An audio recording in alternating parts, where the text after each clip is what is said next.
আসসালামু আলাইকুম রহমতুল্লাহি ওয়া বারাকাতুহু। চোর ধরুন, চোরকে শায়েস্তা করুন। চুরির মাল ফেরত পেতে কী আমল করবেন, আজকে সম্পূর্ণ কিছু আপনাদেরকে বলে দেবো ইনশাআল্লাহ। আল্লাহ পাক রব্বুল আলামিন পবিত্র কালামুল্লাহ শরীফের মধ্যে ৬,৬৬৬ খানা আয়াত নাজিল করে দিয়েছেন। এর মধ্যে একখানা আয়াত আছে যে আয়াতে কারিমা যদি কেউ ১,১৫,০০০ মতান্তরে ১,৩০,০০০ বার যদি কেউ পড়ে, তাহলে তার এমন অবস্থা হয়ে যাবে, সে যার উদ্দেশ্য করে পড়বে, যাকে উদ্দেশ্য করে পড়বে, যে বিষয়টাকে উদ্দেশ্য করে পড়বে, তার মাল যে চুরি করেছে, ওই চোর ব্যক্তির গলা দিয়ে নাক দিয়ে রক্ত বের হবে ইনশাআল্লাহ।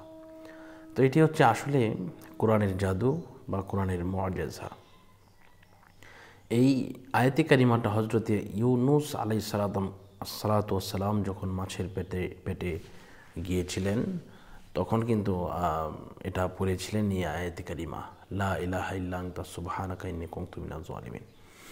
তো এখন আসুন এটি আমরা কিভাবে পড়ব, কোন কায়দাতে পড়ব, কীভাবে পড়লে আমরা আমাদের বিষয়টা বুঝতে পারবো। তো বিষয়টা হচ্ছে, প্রথমে আপনাকে ওযু করতে হবে।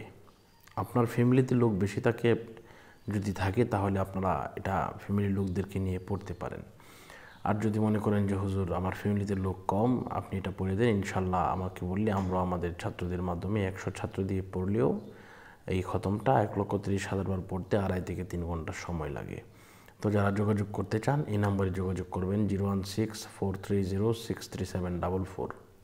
তো যে কথা বলতেছিলাম, প্রথমত আপনাকে যে কাজটা করতে হবে তা হচ্ছে বিসমিল্লাহ সহ সূরা ফাতিহা একবার পড়তে হবে। এরপরে বিসমিল্লাহ সহ সূরা ইখলাস পড়তে হবে। কয়েকবার দুরূদ শরীফ পাঠ করার পরে আপনি এটা ইনশাআল্লাহ পড়া শুরু করবেন। এটা যখন 100 বার হয়ে যাবে, প্রতি 100 বার পর আপনাকে পড়তে হবে ফাস্তাজাবনা লাহু ওয়া নাজ্জায়নাহু মিনাল গাম্মি ওয়া কাযালিকা নুনজিল মুমিনিন। ইনশাআল্লাহ আপনি যদি এভাবে খতমটা পড়েন, আপনার মাল 3 দিন থেকে 1 সপ্তাহের ভিতরে আপনি আপনার মাল ফেরত পাবেন ইনশাআল্লাহ। আমি একটি ঘটনা আপনাদেরকে শেয়ার করি, তা হচ্ছে মালয়েশিয়ার এক ভাই, উনি মালয়েশিয়া থেকে বাড়িতে আসবেন, উনি টাকা ইনকাম করেছেন, এসে একটি স্বপ্নের ঘর নির্মাণ করবেন। তো উনি আসার আগের দিন টাকাটা তোলার পরে উনি একটু বাইরে গেলেন ঘুরতে, কেনাকাটা করতে। তো এসে দেখে যে টাকাটা নাই, উধাও হয়ে গেছে। তো উনি ইন্টারনেটের মাধ্যমে আলহামদুলিল্লাহ, আল্লাহর কসম, আমাকে ফোন দিলেন, আমি এটা পড়িয়ে দিলাম। তো আসলে বিষয়টা হচ্ছে, আমরা হচ্ছে ওসিলা, দেওয়ার মালিক আল্লাহ, এটা বিশ্বাস করতে হবে। তো পড়িয়ে দিলাম, উনি সাথে সাথে টাকাটা পেলেন।